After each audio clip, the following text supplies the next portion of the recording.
एक दर्दनाक हमला होता है आतंकवादियों का, कई खबर कैसा कहना चाहेंगे? लेकिन निश्चित रूप से अभी जो मैं पूरी बात सुन रहा था शुभम सुविधा से, जो कुछ भी उन्होंने बताया किसी को भी सुन के आंखों में आंसू आ जाएगा कि जो पूरी बात अपने जवान बेटे को खोने का गम क्या होता है।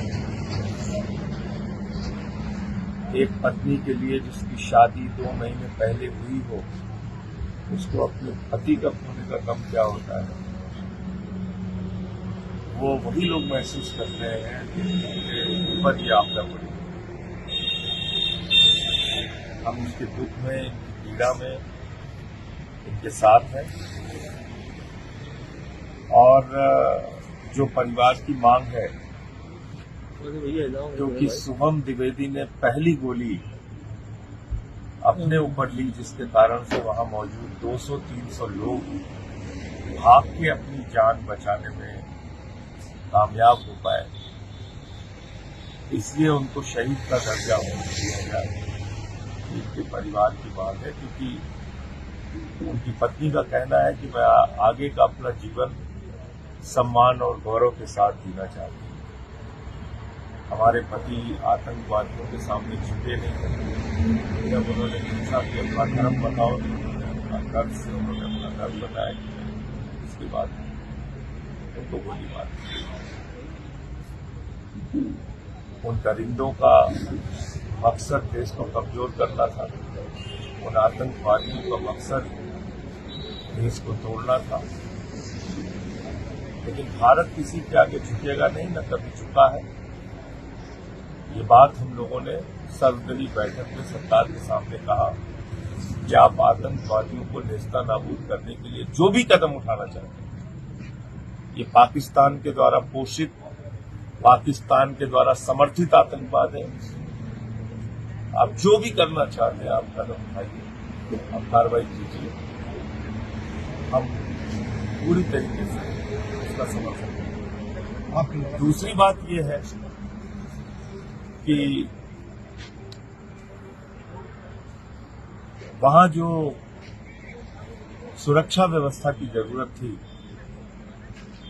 वो क्यों नहीं थी और वो कहां पे खामी रह गई, इसकी भी जांच होनी चाहिए और जवाबदेही तय होनी चाहिए। जब इतनी भारी संख्या में वहां पर्यटक थे, निर्दोष पर्यटक, कभी भी कश्मीर के व्यास में पर्यटकों को निशाना नहीं बनाया गया, तो क्यों वहां पे पुलिस और सेना और सीआरपीएफ नहीं थी, इसकी भी जांच होनी चाहिए और जो लोग इसके लिए जिम्मेदार हैं उन पर भी कार्रवाई होनी चाहिए।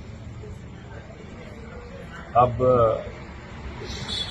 मैं सिर्फ इतना ही कह सकता हूँ, इस पीड़ा की दुख की घड़ी में मैं शुभम द्विवेदी के परिवार के साथ खड़ा हूँ और इनकी तरफ से जो शहीद का दर्जा बेटे को दिए जाने की मांग है उसका मैं समर्थन भी करता हूँ। सदन में भी सभा के माहौल का और बाकी जो देश की सरकार है उनसे भी दोनों जगह पर करेंगे।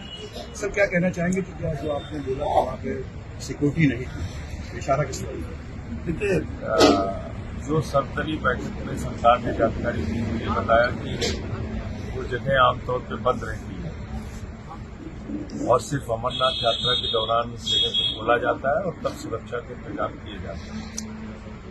20 अप्रैल को अचानक बिना किसी जानकारी के वो जगह खोल दी गई। ये सरकार का कथन था सर्वदलीय बैठक, लेकिन ये बात सच नहीं है। दुर्भाग्य से मैं ये कहना चाहूंगा कि सरकार ने सर्वदलीय बैठक में गलत जानकारी नहीं मानी, लेकिन वो जगह तो पहले से और इस बात में कंपनी आप लोग भी कर सकते हैं, यही पता चला है।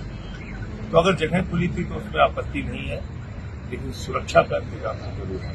प्रधानमंत्री जी का कहना है कि इनके ऊपर ऐसी कार्रवाई की जाएगी कि भविष्य में ये कल्पना भी नहीं कर सकेंगे, इस पर क्या कहना है? हम लोग उस कार्रवाई का इंतजार कर रहे हैं, बिल्कुल कार्रवाई करे सरकार।